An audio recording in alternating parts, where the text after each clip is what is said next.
ജോഷില കോഴിക്കോട് നിന്ന് മലബാറിലെ മഴയുടെ വിവരങ്ങളുമായി നമ്മളോടൊപ്പം ചേരുന്നുണ്ട്. നോക്കാം, മലബാറിൽ ഈ മലയോര മേഖലകളിലൊക്കെ നിയന്ത്രണമുണ്ട് എന്നാണ് മനസ്സിലാക്കാൻ കഴിയുന്നത്. കക്കയത്ത് ഇക്കോ ടൂറിസം സെന്റർ അടച്ചിട്ടുണ്ട് എന്ന് കേൾക്കുന്നു. Joshila, good morning.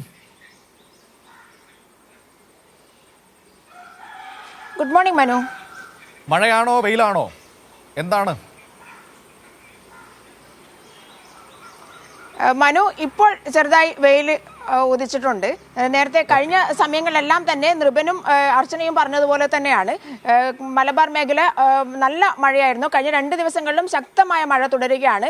നമുക്കറിയാം, മഹാരാഷ്ട്ര തീരം മുതൽ കേരള തീരം വരെ ന്യൂനമർദ്ദ പാത്തി നിലനിൽക്കുന്നതിനാൽ ഇന്ന് വരെ ശക്തമായ മഴ മുന്നറിയിപ്പ് എല്ലാ ജില്ലകളിലുമുണ്ട്. അതേസമയം തന്നെ കാസർഗോഡും കണ്ണൂരും ഓറഞ്ച് അലർട്ട് പ്രഖ്യാപിച്ചിട്ടുണ്ട്. കോഴിക്കോട് ജില്ലയെ സംബന്ധിച്ചിടത്തോളം ശക്തമായ മഴയാണ്.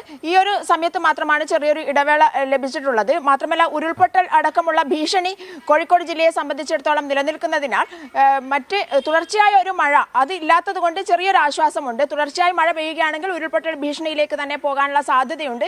എന്നാൽ മഴയ്ക്കൊരു ഇടവേള എല്ലാ സ്ഥലത്തും ഉള്ളതുകൊണ്ട് തന്നെ അത്തരത്തിൽ ഒരു ഭീതിതമായ രീതിയിലേക്ക് മഴ മാറിയിട്ടില്ല. എവിടെയും മറ്റ് അപകടങ്ങളൊന്നും തന്നെ, മഴ കാരണമുള്ള അപകടങ്ങളൊന്നും തന്നെ റിപ്പോർട്ട് ചെയ്യപ്പെട്ടില്ല.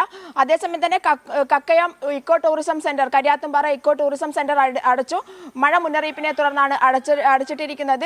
കക്കയത്ത് ജലനിരപ്പ് ഉയരാൻ സാധ്യതയുണ്ട്. അതുകൊണ്ട് തന്നെ ആണ് മറ്റ് അപകട സാധ്യതകളൊക്കെ മുന്നിൽ കണ്ടുകൊണ്ടാണ് കക്കയത്തും കരിയാത്തും പാറയുള്ള വിനോദസഞ്ചാരികൾക്ക് മുന്നറിയിപ്പ് നൽകിയിട്ടുള്ളത്. അതുപോലെ തന്നെ കള്ളക്കടൽ പ്രതിഭാസം നാളെ 11:30 വരെ നിലനിൽക്കാൻ സാധ്യതയുണ്ട്.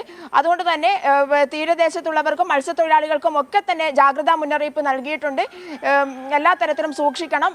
ബീച്ചിലേക്കുള്ള യാത്ര, കോഴിക്കോട് ബീച്ചിലേക്കുള്ള യാത്രയ്ക്ക് അടക്കം നിയന്ത്രണം ഏർപ്പെടുത്തിയിട്ടുണ്ട്. വിനോദസഞ്ചാരികളോട് ജാഗ്രതാ നിർദ്ദേശം നൽകിയിട്ടുണ്ട്.